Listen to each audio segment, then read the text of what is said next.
Hi guys, welcome to Untitled Crypto. I am Alan Chang. Let's get started. In this episode, we'll cover what is Cosmos ATOM, why is the US stalling on developing central bank digital currency, why BOE called in for better regulation for cryptocurrency, the current plan of Monetary Authority of Singapore, what's Nexo's acquisition with Vauld, and what is the current status of Lido's staked Ethereum, also the latest news in the market movement. If you like my video, please don't forget to hit the like and subscribe button below. Many thanks to you all.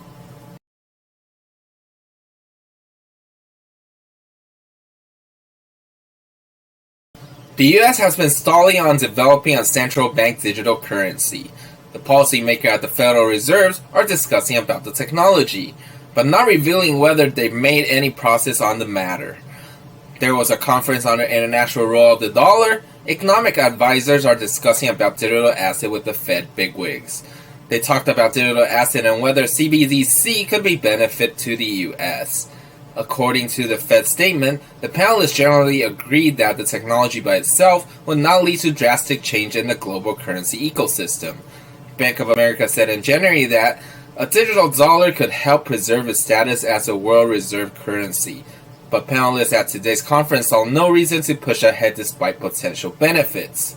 With CBDC coming out from different countries, everyone is wondering about the world-leading economic train, the US.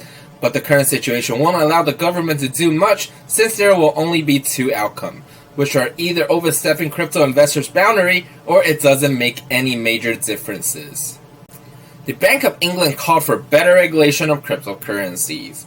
The UK Central Bank Financial Stability Report was published on Tuesday saying that crypto asset valuation has fallen sharply, plunging from the peak of nearly $3 trillion last year to the $883 billion it is right now. It mentioned even though this wipeout did not pose risk to financial stability overall, but tougher laws are needed to protect the wider financial system in the future. The BOE has been talking a lot about cryptocurrency lately. In December, it warned that the industry could pose a threat to the established financial system. But in April, the UK government announced a plan of becoming a global crypto asset technology hub, with stablecoin being used as a recognized form of payment. Seems like this love and hate relationship between crypto and the government will continuously go on for a while. The Monetary Authority of Singapore MAS won't rule out amendments to existing legislation and introduce new rules that will add more restriction on retail crypto traders.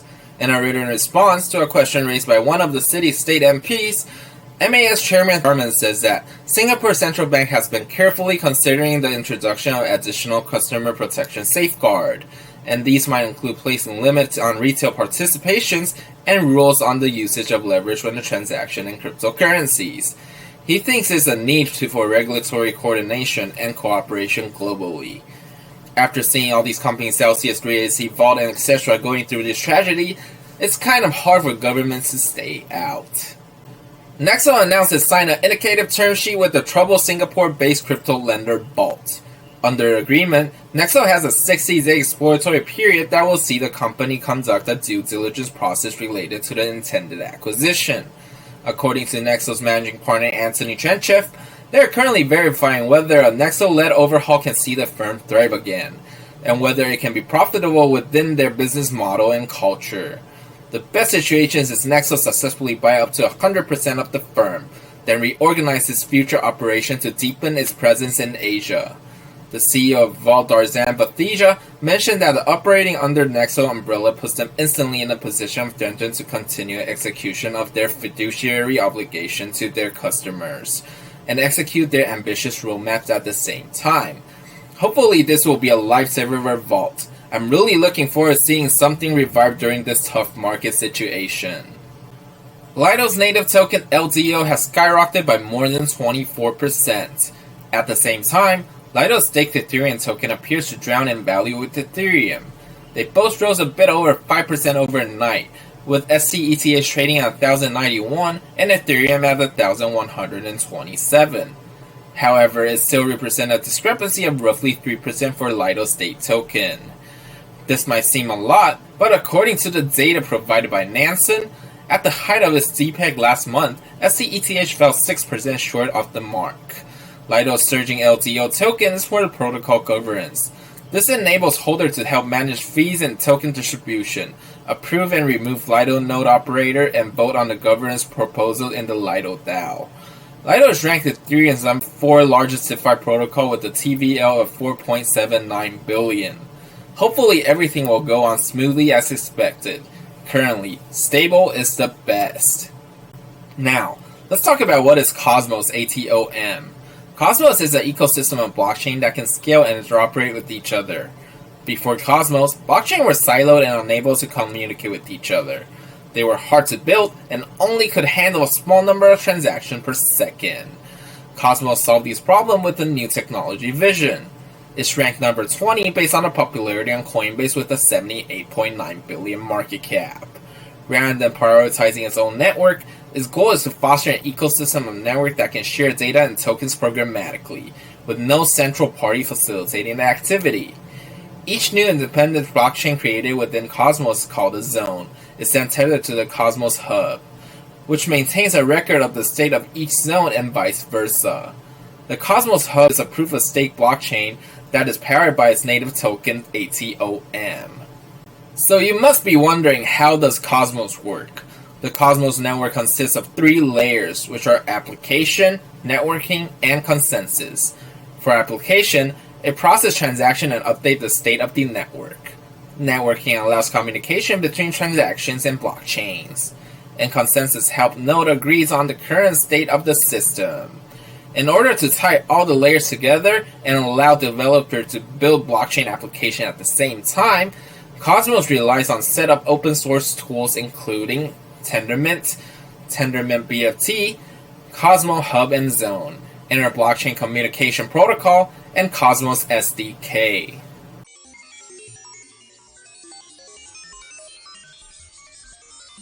Now, let's check out the market movement.